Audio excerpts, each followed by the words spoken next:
Alright, now things are getting spicy.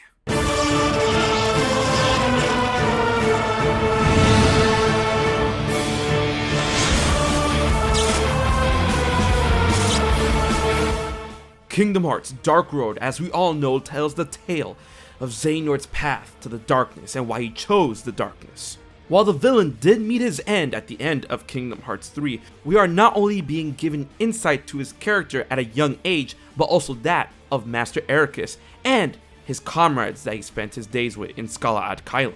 But now, as Episode 2 has finally been released and it looms over us, the presence of darkness, we learn some incredible new details when it comes to Xehanort's character, the concept of good and evil, light and darkness, and the order of the worlds, as well as how all of this ties together for Kingdom Hearts Dark Road, Kingdom Hearts Union Cross, and yes, Kingdom Hearts 3 ReMind, as well as the future. What's up guys, it's HMK once again with another huge Kingdom Hearts 3 ReMind video that ties together with Kingdom Hearts Dark Road. This is a huge one as one big aspect can explain a lot going into the past of Kingdom Hearts to the future with Kingdom Hearts 3 ReMind.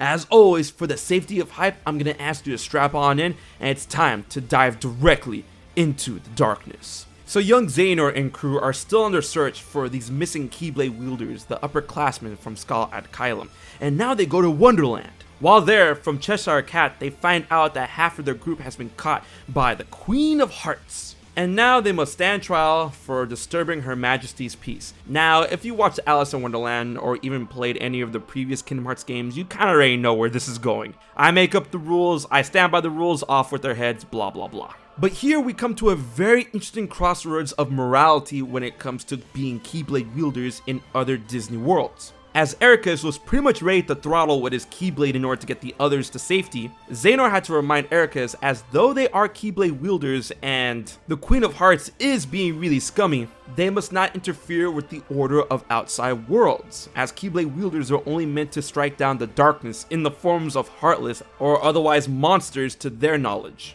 Basically, they go into a really deep conversation about a specific line that must be drawn on facing issues on what they perceive as evil or at least the darkness. As if they would mess with the established order of the worlds, then that would create immense chaos. At the very least, they're able to defend themselves when the time comes, but they must only use their Keyblades in order to strike down Heartless or Darkness Incarnate. And then that comes to the issue about the darkness within people.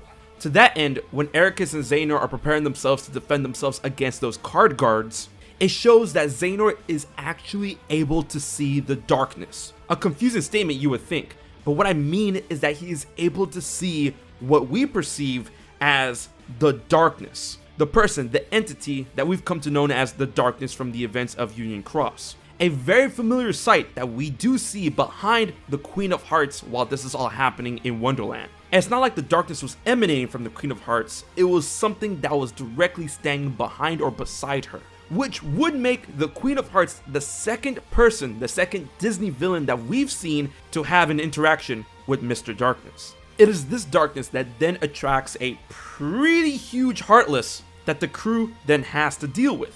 After that encounter, Xehanort and his classmates then have a pretty good discussion on the morality, the line between good and evil, light and darkness, order and chaos when it comes to tackling various worlds outside of their own. And that the darkness within people's hearts could be a greater threat than the Heartless. But then that comes to the quandary that as Keyblade wielders, should they deal with these issues or should the world's order themselves try to resolve any complications that may arise due to this? It is during this discussion that when Xehanort is asked about the darkness within people's hearts, he has a flashback remembering a scene from Union Cross in which Brain tells the others when dealing with Ventus being the false member, that darkness can hide anywhere, even inside people. It is to that end that Ericus and Xehanort both reply with the same exact answer, leading us to believe that Ericus also shares visions, dreams of the times of Union Cross, thus giving Xehanort and Ericus more of a connection than we thought. The episode then veers off into the others trying to continue their search for the missing Keyblade wielders of the upperclassmen. But then we're gifted with another time skip 4 years into the future.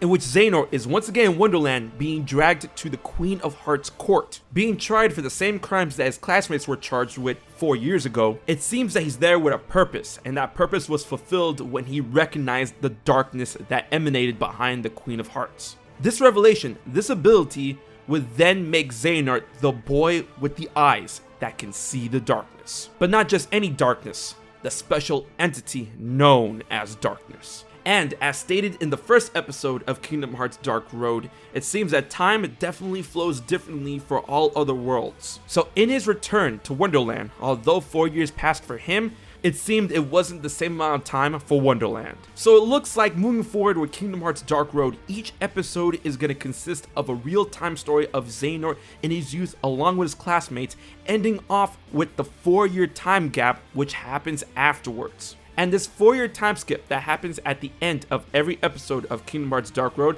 seems to be another line of events going forward after the graveyard scene at Scala at Kylam, which will show us Xehanort's world tour, which will culminate with his meeting with the Master of Masters at the Keyblade Graveyard as we've seen in Kingdom Hearts ReMind, and possibly we will get a name by the end of Dark Road. But all in all, this concept of them tackling the darkness within people's hearts and understanding the morality behind such an issue and a concept is very interesting to me. And it definitely gives us context to Xehanort's master plan when he becomes Master Old Man Xehanort. But then this gives us another huge pointer when it comes to Xehanort and him interacting with certain other characters. As we now know, Xehanort has the eyes that are able to see the darkness that it was definitely alluded in the Kingdom Hearts 3 opening movie of him looking into the galaxy and seeing the purple darkness. This could explain another huge thing that we see within the Kingdom Hearts series and was hinted at in Kingdom Hearts ReMind. Remember, Ventus said that he hid within Ventus for a very, very long time, and all Xehanort did was rip him straight out of him. And as we all know, Ventus comes from the time of Union Cross, and there's another entity there known as the Darkness that is doing some pretty shady stuff during that time. And with Ventus being singled out as someone who did not deserve his place within the new Union leaders, it is heavily speculated that this darkness that we see in Union Cross is the darkness that is within that of Ventus, which eventually became branded as Ventus. And now that we know in Dark Road that Xehanort has the eyes that are able to see what seems to be the cognitive darkness within people, this would be the reason. This will explain why Xehanort chose Ventus and why he was pushing Ventus to use the darkness. Because unlike other people, Xehanort had the eyes to see that powerful cognitive darkness within Ventus that would eventually become known as Ventus. And it was this sight that allowed him to find and choose Ventus as his apprentice. And when he refused to use that powerful darkness within him, he simply extracted him and branded him as Ventus. And possibly throughout the adventure of Kingdom Hearts Dark Road, we will finally learn how Xehanort truly understood this concept and mastered the darkness, not only as a power, but also understanding of its potential anatomy, which then also begs the question if that cognitive darkness within that of the Queen of Hearts and the cognitive darkness that is guiding Maleficent and was possibly Ventus, would that make darkness a collective that gains a true identity once extracted? Because as we found out in Kingdom Hearts Union Cross, Master of Masters did confirm that in the origins of the Keyblade Wars, it was light versus darkness, and that once upon a time, darkness took on the forms that are not unlike that of humans, revealing that they could be entities that are not completely derived off of instinct, such as Heartless. And it is now this concept of cognitive darkness that can burrow within the hearts of certain characters that can act as an invisible guide and can even be extracted to gain its own form, is not only being explored by Kingdom Hearts, but it seems to be exploited by Xehanort in the past, as it seems that he truly has the gift to see the darkness, the entity that possibly whispers into the ears of the wicked.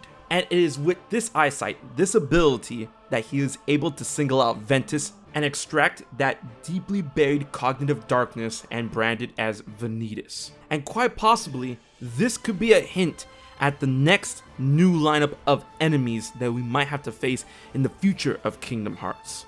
The cognitive darkness. Unlike that of Heartless that completely run on instinct, well, save for Ansem and Sora, these entities are very powerful and incredibly intelligent, and like Ventus, would have the ability to wield a Keyblade. And that is something that is incredibly terrifying.